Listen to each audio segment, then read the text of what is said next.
सुगंध प्रमुख सागर, स्वर्णिम स्वर्ण जयंती का अवसर ये महान है, मिलकर हम मनाएंगे गुरुवर देश की शान है। प्रमुख सागर जय हो गुरुवर, प्रमुख सागर जय हो गुरुवर।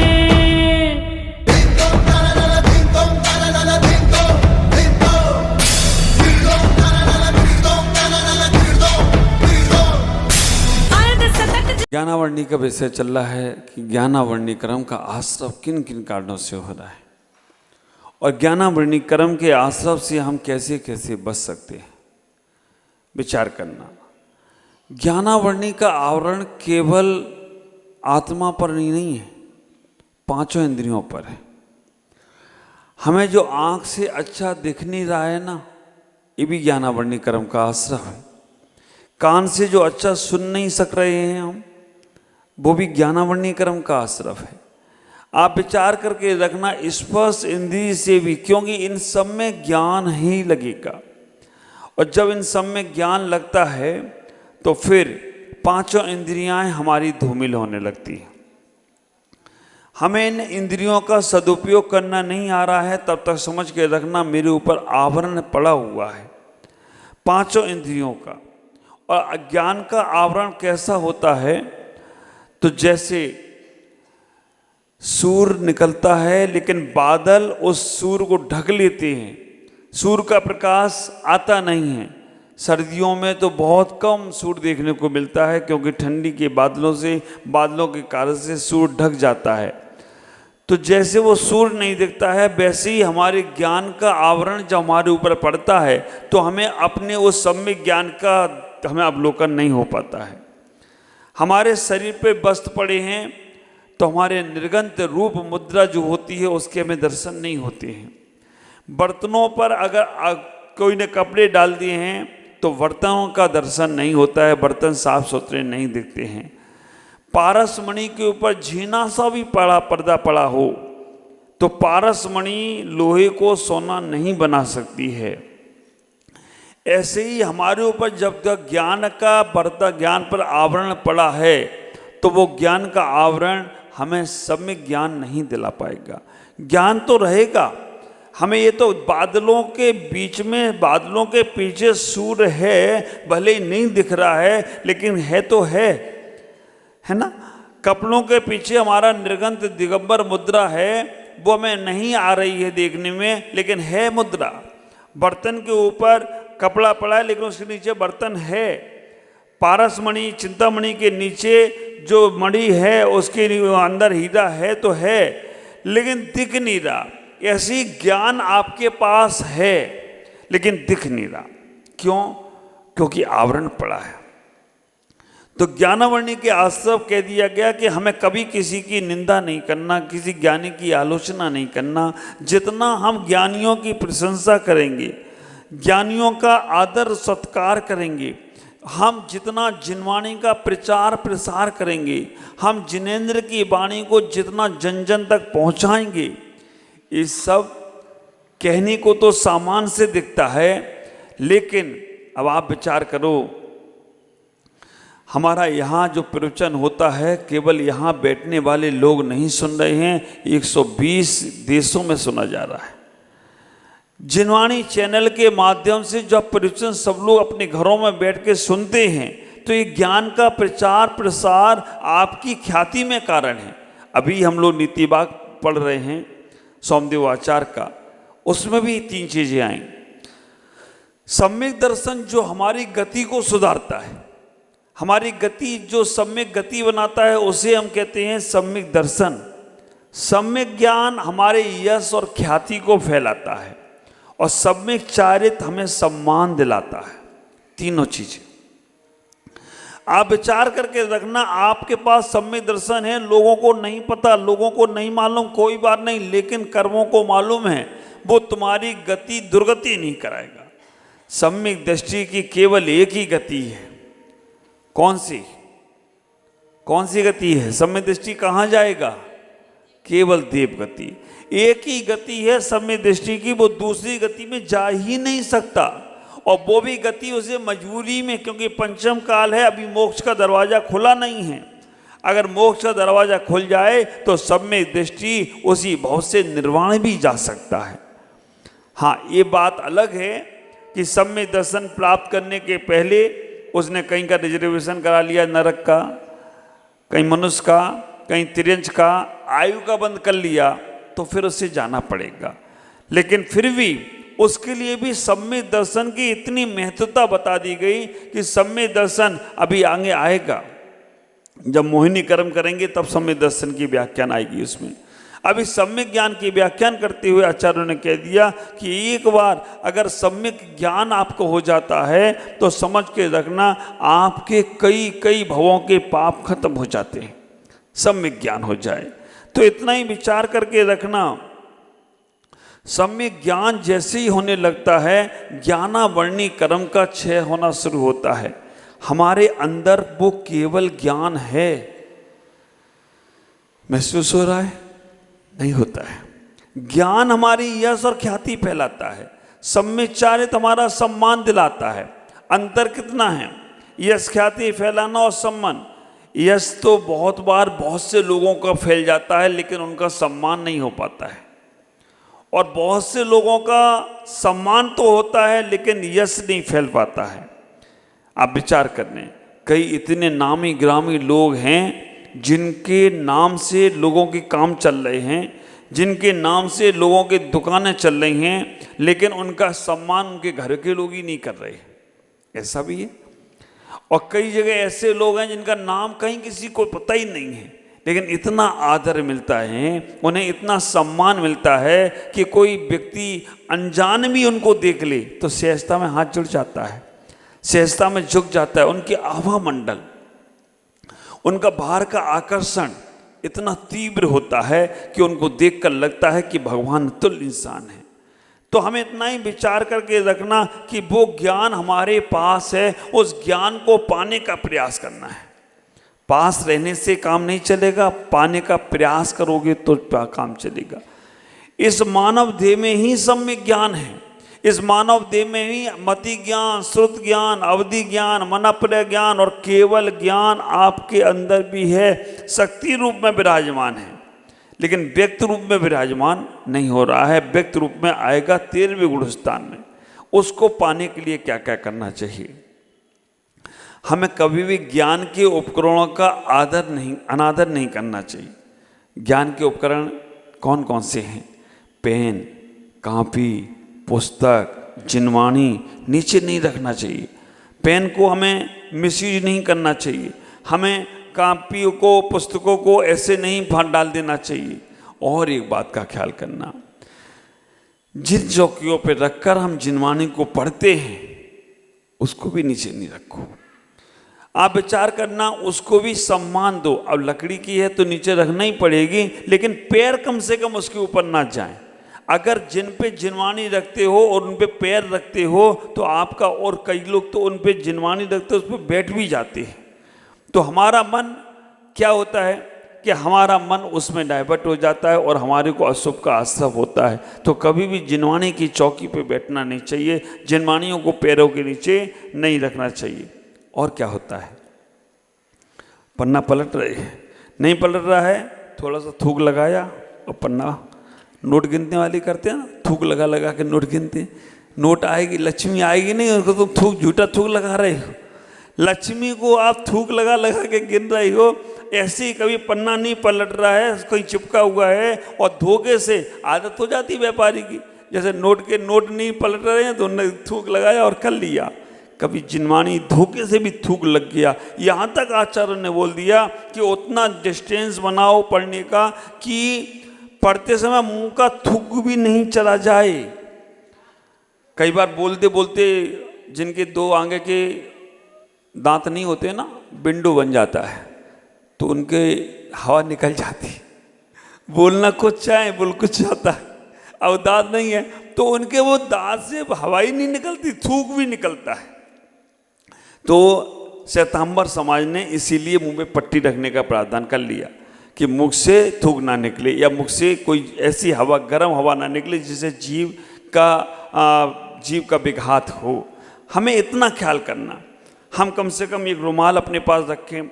जब हमारे खांसी आए या जब हमें कोई छींक आए तो हम रुमाल या वो रख लें। नहीं तो छींक और खांसी में आप कितना भी रोको, नाक से भी मल बाहर आएगा और मुख से भी आएगा और वो पूरा जिनवाणी पर जाएगा और तुम्हारे को असाधना का दोष लगेगा, ज्ञानावरणी कर्म का आश्रय भी होगा, क्योंकि आपने उसमें थोड़ी सावधानी नहीं रखी। हमारे कई आचार, आप विचार करना, अगर जिनवाणी पढ़ते पढ़ते हाथ हमारा यहाँ भी लग गया ना तो तुरंत कमंडल बगल में रखते हैं, तुरंत अपने हाथ धोते हैं। कहीं यहाँ खुजा लिया, कहीं ये कर लिया, कहीं कुछ करना है तो आप विचार करना, इतनी सावधानी। आप तो देख रही हो केवल वो पढ़ रहे हैं, लेकिन कई बार जैसे उनको लगता है, अब हमको भी देखते हैं, कभी कोई पीछे आ गया, मैंने तुरंत पीछे उठाई और ऐसे कर ली। आप देखते हैं जब जिनवाणी पढ़ते पढ़ते हम तुरंत ऐसे लगाते, कोई जीव है वहाँ पर नहीं है, फिर भी इस प्रकार से लगाने का मतलब इतना ही है कि कोई सूक्ष्म जीव वहाँ आ गया हो तो हट जाए। अब आप क्या करोगे? जिनवाणी के पन्ने पे पन्ने पलटते जा रहे हो, फटाफट यहाँ से पलटा, वहाँ से पलटा, ये उसमें करा, वो करा। तो ये सावधानी आपको होना चाहिए। हमारे माध्यम से वो जिनवाणी कितने हल्के से, कितने प्योरते से हमें ऐसी पुस्तक पटक दिया, ऐसी रख दी जिनवाणी। ये सब असाधना है और असाधना का दोष लगेगा तो कभी ज्ञान आने वाला नहीं है। हम बहुत आराम से रखें। जैसे पुरुष वर्ग भगवान का अभिषेक करते समय कितने सिंपल से पहुँचते हैं, भगवान को प्रक्षालन करते हैं, वैसे ही हमें जिनवाणी के साथ भी सम्मान का भाव रखना, ये हमारे ज्ञान का क्षयोत्सव बढ़ाने में कारण बनेगा। बहुत सुंदर से तरीके से हम उसे करने का प्रयास करें। और कह दिया, पांचों इंद्रियों को भी जो ढक रहा है वो ज्ञानी है। इन आँखों से क्या देखना चाहिए, अगर ये ज्ञान नहीं है तो जो आ रहा है वही देखे जा रहे हो। ख्याल करना, वो ज्ञान ही होगा कि इन आँखों का सदुपयोग कैसे करें, इन आँखों का सदुपयोग कैसे करना, ये ज्ञान ही होगा, तभी तुम इन आँखों का सदुपयोग करोगे। नहीं तो इन आँखों से गलत चीज़ें ही देखोगे, लोगों की निंदा ही देखोगे, लोगों की कमियां ही खोजोगे। आप ख्याल करना, दिमाग कमी खोजता है, लेकिन ये आँखों से देखने के बाद, दिमाग कमी खोजता है लेकिन कानों से सुनने के बाद। अगर तुम कानों से केवल निंदा आलोचना सुनकर ही खुश हो रहे हो तो तुम कान का दुरुपयोग कर रहे हो, और ये कान फिर नहीं मिलेगा, चार इंद्री तुम्हें कर्ण इंद्री नहीं मिलेगी। तो ज्ञान का अगर तुम्हारे पास प्रकाश है तो कान का दुरुपयोग मत करो। कभी कोई किसी की निंदा आलोचना करने तुमसे आ रहा है तो विचार करके रखना, ये सबसे बड़ा खतरनाक आदमी है। आतंकवादी तो एक बार मार के चला जाता है, लेकिन ये निंदा करने वाला रोज रोज रोज तुम्हें कुछ न कुछ देता जाएगा और मन खराब करता जाएगा और तुम्हें सही मार्ग से भटका देगा। इसलिए उस व्यक्ति से बचो। ये शरीर, अगर आपको इस शरीर का सही ज्ञान हो जाए, इस शरीर को कमजोर मत समझो। इस शरीर को इतना समझने का प्रयास करो, इस शरीर में रहकर ही वो आत्मा परमात्मा बनी है। जितने तीर्थंकर हुए वो भी सब इस शरीर में ही आए, तभी वो परमात्मा बने। वो स्वर्ग के शरीर से परमात्मा नहीं बने, इस औदारिक शरीर में आए, इस तन से आए। सेनन उनके पास था, वज्र सब नारद सेनन। तो आप उस सेनन की तैयारी तो करो। आपने कोई व्यापार करना है, बिजनेस करना है तो उसकी तैयारी करते हो, तो उस सेनन की तैयारी क्या? इस शरीर का ज्ञान इतना होना चाहिए, इसे हमें भोगों में नहीं लगाना है, इसे हमें पापों में नहीं लगाना है, इसे हमें अच्छे कामों में लगाना है। जब इस शरीर को अच्छे कामों में लगाओगे तो सेनन भी अच्छा मिलेगा, और सेनन अच्छा मिलेगा तो इस शरीर से ही तुम्हें निर्वाण की प्राप्ति होगी। शरीर यहीं रह जाएगा। ट्रेन स्टेशन पे ही रहती है, आज तक किसी के घर में ट्रेन नहीं पहुंची, लेकिन वो ट्रेन से ही जाकर हम अपने घर में पहुंच जाते हैं, अपनी मंजिल पे पहुंच जाते हैं। फ्लाइट, हाईवे फ्लाइट तो एयरपोर्ट पे ही रह जाएगा, लेकिन फ्लाइट के माध्यम से हम अपनी मंजिल को प्राप्त करते हैं। ऐसे ही शरीर शरीर में ही रह जाएगा, लेकिन शरीर को अगर अच्छे से हम उपयोग करेंगे, एक ज्ञान आना चाहिए। जब भी शरीर कुछ गलत चीज़ों का उपयोग करने का प्रयास करे तो समझ के रखना, इस शरीर को हम अनादि काल से भोगों में लगा के रखे हैं, विषयों में लगा के रखे हैं। गलत चीज़ों के सेवन से इस शरीर को अपवित्र कर रहे हैं। अब कम से कम इस जन्म में तो हमें सही शरीर का उपयोग करना है। शरीर माध्यम खलु धर्म साधनम, ये सम्यक ज्ञान होना चाहिए। जब ये सम्यक ज्ञान आपके पास होगा तो आप समझ के रखना कि आपका ज्ञानावर्णी कर्म का क्षय होना शुरू हो जाएगा और ज्ञान का क्षय उपशम बढ़ेगा। क्या आप पुस्तकों को समझ रहे हैं? केवल पुस्तकों को पढ़ने से ज्ञान नहीं है, हमारे ये पांचों इंद्रियों का अवलोकन करना, मुख का सदुपयोग। आप सबको मालूम है, गाली देने से मुख का सदुपयोग होगा, निंदा आलोचना करने से सदुपयोग होगा, किसी के बारे में बुरा करने से बोलने से सदुपयोग होगा नहीं है। तो फिर गाली क्यों, गीत गाओ ना, अब शब्द क्यों, अरहंत सिद्ध बोलो ना। आप विचार करके रखना, ये मोक्ष से अवक्ष खाने से कल्याण होगा। शरीर भी तुम्हारा एक बार जवाब देने लग जाता है। तो हम इस मुख का सदुपयोग करें, इतना ज्ञान तो हमारे पास होना चाहिए। हमें क्या खाना है, क्या नहीं खाना है, क्या बोलना है, क्या नहीं बोलना है। अगर इस मुख का सदुपयोग नहीं कर सके तो तुम अभी अज्ञान दशा में ही हो। कितना खाना है, कब खाना है, कैसे खाना है, आप विचार करो।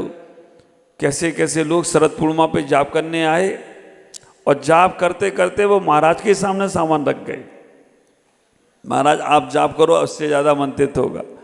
और आकर वो माता जी लोगों से करने लगे, माता जी हमें भी दे दो कुछ सामान, हमें भी दे दो। पहले तो दे दिया माता जी लोगों को, जिनको देना नहीं चाहिए था। आपको खाने की चीज़ें देने का औचित्य क्या था आपका? वो पहले तो दे दिया, फिर बाद में हाथ फैला के मांगते भी जा रहे, ज़्यादा पवित्र हो गया, ज़्यादा पवित्र हो गया। अब रात में ही तुम ले जा रहे खाने की चीज़ें। कितना अशुभ का आश्रव कर लिया, कितना पाप कर लिया। देने वाले ने भी कर लिया और लेने वाले ने भी कर लिया। तो आप विचार करके रखना, हमें इतना ख्याल करना है, कब खाना है, कैसा खाना है, क्यों खाना है, कितना खाना है। ये मुख का सदुपयोग तो करो कम से कम। अगर इस मुख का सदुपयोग नहीं करोगे तो ज्ञानावर्णी के आश्रव से बच नहीं सकते हो। चक्षु इंद्री, कर्ण इंद्री, घ्राण इंद्री का भी उपयोग। घ्राण इंद्रिय का उपयोग कैसे होगा सदुपयोग? घ्राण इंद्रिय का सदुपयोग कैसे होगा? आप विचार करके रखना। घ्राण इंद्रिय का सदुपयोग ऐसा होगा कि सुगंध आए या दुर्गंध आए, हमें गिरना नहीं करना, हमें गिलानी नहीं करना। अब भाई कभी कभी हमारी गैस पास हो जाती है, अब मुंह टेढ़ा क्यों करना, हो जाती तो हो जाती है। आपके बगल में कोई बैठा है, उससे गैस पास हो गई, अब मुंह बनाने लगते हो। और कभी कभी कोई इत्र परफ्यूम लगा के आ जाए तो मजा आ गया। यही तो संसार है। आप विचार करके रखना, ऐसे में दोनों में हमें अपने आप को संभालना कैसे है। कभी मजाक का रूप होता है, मजाक का मूड होता है, तो कोई करे तो लोग हंसते भी हैं। मजाक को मजाक में लिया जाए तो कोई दिक्कत नहीं है, लेकिन ख्याल करना, गिलानी के साथ लेंगे, घृणा के साथ लेंगे तो हमें कर्म का आश्रय होगा। अब इतना ही विचार करके रखना। कभी कभी मजाकें होती हैं और बहुत सारी मजाकें चलती हैं कभी, लेकिन उस मजाक को मजाक के रूप में लिया जाए, मजाक को सीरियस रूप में लोगे तो आपस का बेमनस्ता बढ़ेगी, आपस का टकराव बढ़ेगा और वो कर्म बंध भी तीव्र करा के जाएगा। पांचों इंद्रियों से विचार करना। उसके बाद अगर ज्ञानावर्णी कर्म का उदय है तो आप आँख से अच्छा नहीं देख पाएंगे, कान से अच्छा नहीं सुन पाएंगे, अच्छा सुनेंगे तो उसमें कमी खोजेंगे, आँख से अच्छा देखेंगे तो उसमें से कुछ है ना, कुछ न कुछ आप गलत सोचने का प्रयास करेंगे। आप विचार करो, कल जैसे हमारे ओम जी भाई ने बोला कि रावण को विभीषण अच्छा ही नहीं लगा। क्यों नहीं लगा? क्योंकि रावण की दृष्टि में दूसरी बातें चल रही थी। तो आप ख्याल करके रखना, रावण की लंका में भी धर्मात्मा रूपी विभीषण रहता है तो कल्याण हो जाता है, और राम की अयोध्या में भी धोबी रूपी वो धोबक रहता है तो वो सीता को वनवास करा देता है। इसलिए क्षेत्र में ज़्यादा मानसिकता भी प्रभावकारी होती है। रावण में कि महल में रहने वाला विभीषण और त्रिजटा दोनों ने पुण्य कमा लिए। रावण के घर में रहने वाले सब ने कुछ न कुछ कर लिया।